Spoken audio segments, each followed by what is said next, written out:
بسم اللہ الرحمن الرحیم۔ محترم سامعین و ناظرین، السلام علیکم ورحمۃ اللہ وبرکاتہ۔ امید ہے آپ اللہ تعالیٰ کے فضل و کرم سے خیریت سے ہوں گے۔ اللہ تعالیٰ آپ کو، آپ کے اہل خانہ کو ہمیشہ اپنے حفظ و امان میں رکھے، آمین۔ راہ ہدایت و نجات کے سلسلہ کا ولاگ درس قرآن مجید کا آغاز کرتے ہیں۔ مدرس ہیں جناب قاری حافظ مولانا محمد اقبال صاحب، خطیب جامعہ مسجد نگینہ انصاریہ شیخوپورہ۔ درس قرآن مجید۔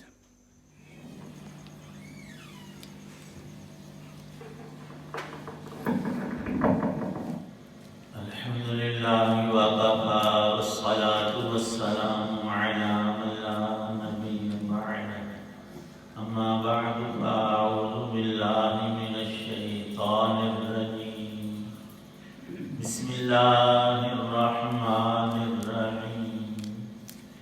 قل یا قوم اعملوا علی مکانتکم انی عامل فسوف تعلمون من یأتیہ عذاب یخزیہ ویحل علیہ عذاب مقیم۔ صدق اللہ العظیم۔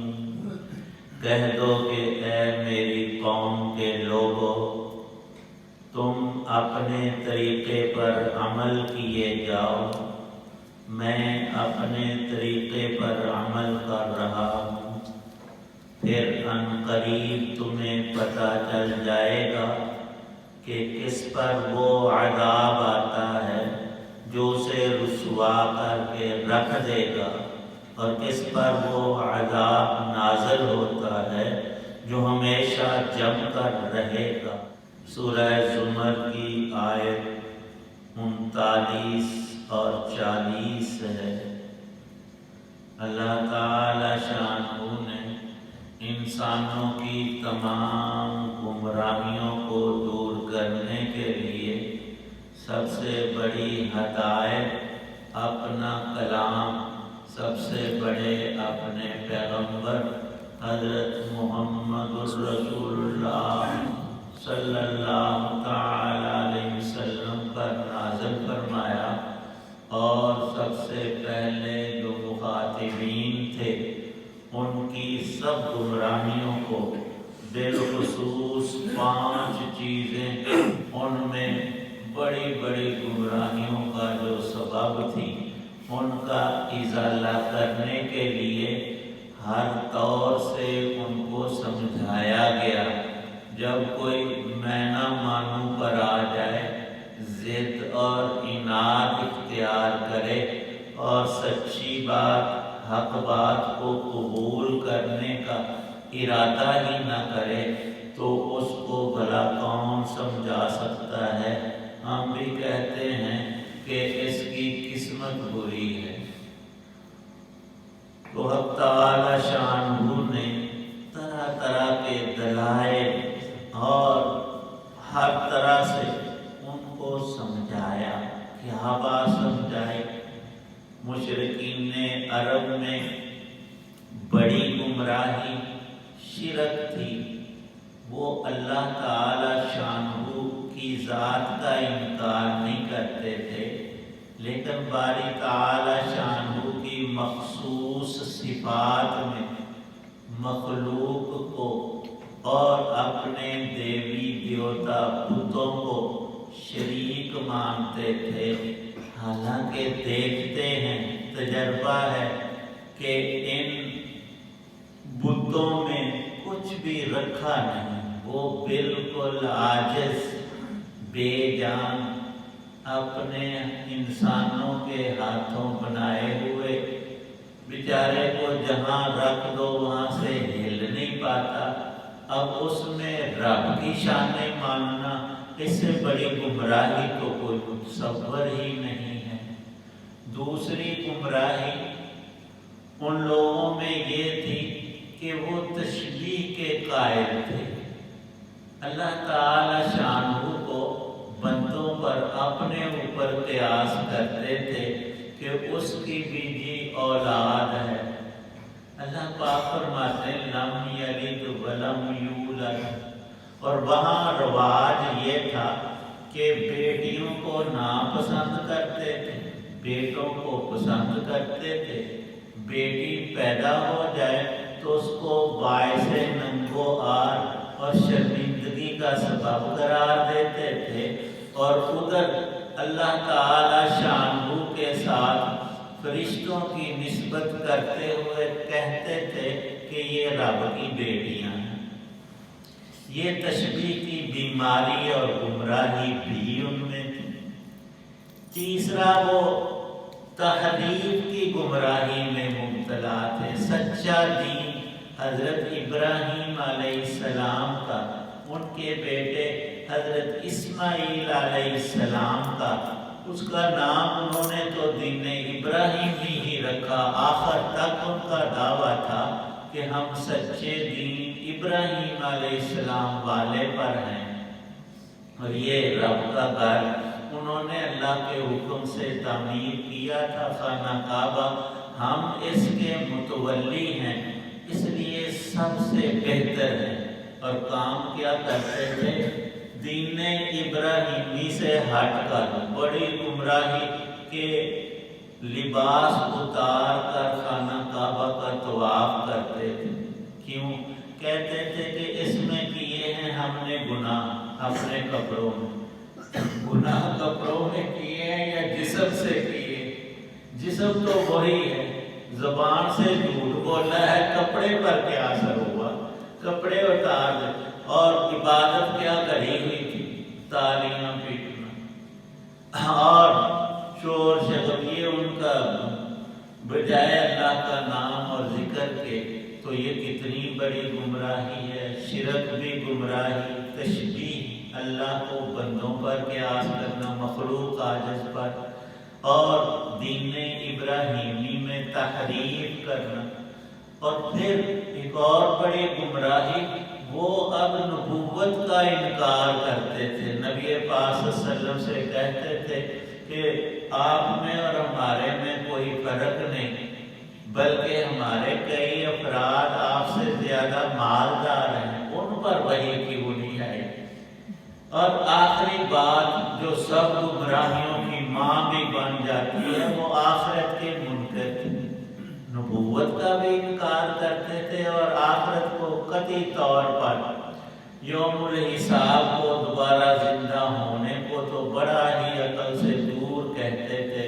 حق تعالی شانہ نے سب باتیں سمجھا کر نبی پاک صلی اللہ علیہ وسلم کی تسلی کے لیے ارشاد فرمایا کہ ان میں کچھ آدمی تو ایمان لے آئے اور باقی جو نہیں لاتے، تو نبی پاک صلی اللہ علیہ وسلم کو تسلی دی کہ ان کو کہہ دے تم آج نہیں مانتے تو تمہاری مرضی، تم اپنے طریقے پر چلتے رہو، ضد میں آ گئے ہو نہیں چھوڑتے تو میں زبردستی تو کر نہیں سکتا، لیکن میں اپنے طریقے پر ہوں اور رہوں گا۔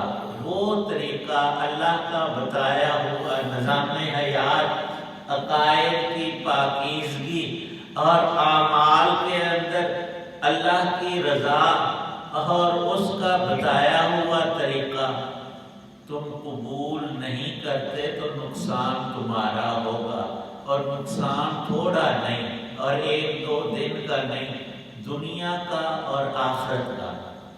اور ہوگا کا فرمایا کہ فسوف تعلمون، ان قریب تمہیں پتہ چل جائے گا کہ ایک اللہ کا بندہ وہ ہے جس کے ساتھ رب کی مدد، نصرت اور حمایت، اور وہ اللہ کی پناہ میں ہیں، حضرت رسول پاک صلی اللہ علیہ وسلم۔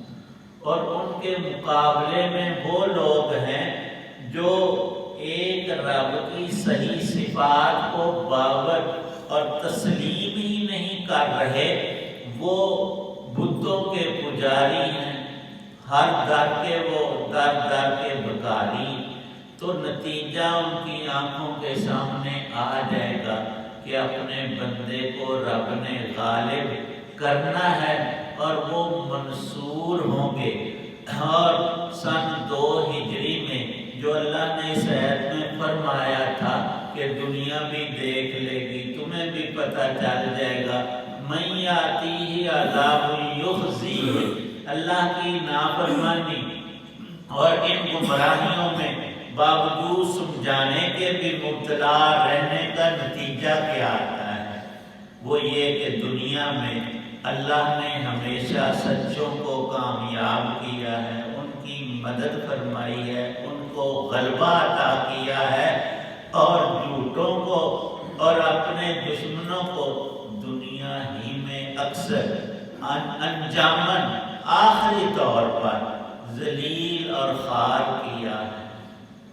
بھاگ کر گئے 1000 کا لشکر اور بہت سامان جنگ کا اور عیاشی کا ساتھ لے کر بدر میں پہنچے، 70 مقتول ہوئے، جن میں بڑے بڑے وہ ابو جہل اور عتبہ اور شیبہ اور ایسے ایسے لوگ تھے، ان کی لاش اٹھانے والا کوئی نہیں تھا۔ مرے ہوئے وہاں 70 پڑے ہیں، 70 قید ہو گئے ہیں، اور باقی راستے میں ٹھہرے نہیں، مکے آ کر سانس لیے۔ تو اللہ نے دنیا میں بھی دکھایا کہ تم نے اللہ کے سچے پیغمبر کی مخالفت کی تو یہ نتیجہ نکلا، لیکن بات یہاں تک نہیں ہے، آگے ہے وَيَحِلُّ عَلَيْهِ عَذَابٌ مُقِيمٌ۔ آخرت کا عذاب وہ دنوں سالوں کی بات نہیں، ہمیشہ ہمیشہ کے لیے ہر کافر اور مشرک پر لازم ہے، چمٹ جائے گا، اترے گا نہیں، ہمیشہ کے لیے دائمی عذاب میں کون مبتلا ہوتا ہے؟ قرآن کا یہ اعجاز ہے کہ اللہ کے نبی دنیا اور آخرت میں اللہ کی پناہ میں، اللہ ان کو غالب کر رہا ہے، دن بدن ان کی عزت بڑھا رہا ہے، اور ان کو دنیا اور آخرت کی رسوائی سے بچانے والی رب کی ذات موجود ہے۔ بتوں کے پاس تو رکھا کچھ نہیں، اور رب کے خزانے لامحدود ہیں، اور ان میں سب سے بڑا استحقاق اللہ کے پیغمبر صلی اللہ تعالی علیہ وسلم، جن کی عزت تا قیامت اور پھر یوم حشر میں بالکل آشکارا ہوگی، وہ عذاب سے بچے ہوئے دنیا کی رسوائی سے اللہ کی حفاظت میں جو اس گروہ میں آیا وہ حزب اللہ رب کے لشکر میں داخل ہوا، اور جس نے ادھر سے آنکھیں بند کی، پہلو تہی کی، وہ شیطانوں کے ٹولے میں ملا۔ ان کا نام ہی رب نے باطل رکھا ہے۔ اللہ کا سچا دین بھی حق، اللہ کے نبی بھی حق، اللہ کی ذات بھی برحق، حق تعالی شان نے ایک فیصلہ یہاں کر دیا ہے، اور دوسرا کل دنیا کے اور ان سب کے سامنے آنے والا ہے۔ اللہ پاک ہم سب کو یقین نصیب کرو۔ الحمدللہ رب العالمین والصلاة والسلام علی رسولہ النبی الکریم۔ ربنا آتنا فی الدنیا حسنہ وفی الآخرۃ حسنہ وقنا عذاب النار۔ اللہم اجعل القرآن ربیع قلوبنا ونور صدورنا۔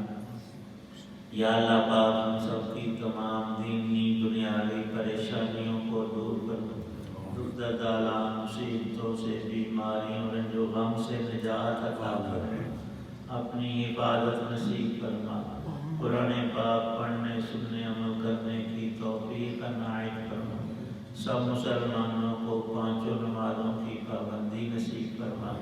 یا اللہ پاک جتنے حضرات دعا میں موجود ہیں سب کی نیک دعاؤں کو قبول فرما۔ ایک بھائی ہیں نمازی ہمارے، ان کے ایک بھائی سخت جلیل ہیں، بیمار ہیں، ان کے لیے دعا فرمائے، اللہ پاک کرم فرمائے، قدر فرمائے۔ یا اللہ پاک ہم سب کی نیک دعاؤں کو قبول فرمائے۔ اہل ایمان دنیا سے چلے گئے، ان کی بخشش فرما، ہماری بھی بخشش فرما۔ یا اللہ پاک اس میں خاتمہ نصیب فرمانا۔ صلی اللہ تعالی علی خیر خلقہ محمد وعلی آلہ وصحبہ وآل بیتہ اجمعین۔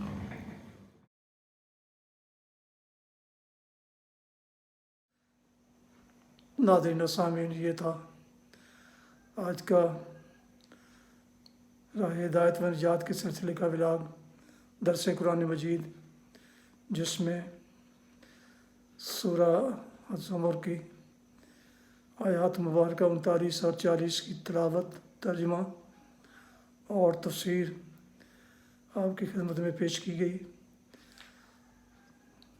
جن دوستوں نے ابھی تک میرے یوٹیوب چینل راہ ہدایت کو سبسکرائب نہیں کیا اور وہ چاہتے ہیں کہ یہ روزانہ یہ ولاگ ان تک باقاعدہ پہنچتا رہے، وہ اسے سبسکرائب کر کے، لائک کر کے، بیل آئیکن کو ضرور پریس کر لیں۔ اللہ تعالیٰ آپ کا حامی و ناصر ہو۔ اللہ تعالیٰ آپ کو، آپ کے اہل خانہ کو ہمیشہ اپنی حفظ و امان میں رکھے، آمین۔ اپنا بہت خیال رکھیے گا، دعاؤں میں پاک وطن، والدین، اعزاء و اقارب، اساتذہ اور تمام مسلمین مسلمات کے علاوہ اس زندہ چیز کو بھی اس میں شامل کر لیں تو انتہائی مشکور ہوں گا۔ السلام علیکم ورحمۃ اللہ وبرکاتہ۔ پاکستان زندہ باد۔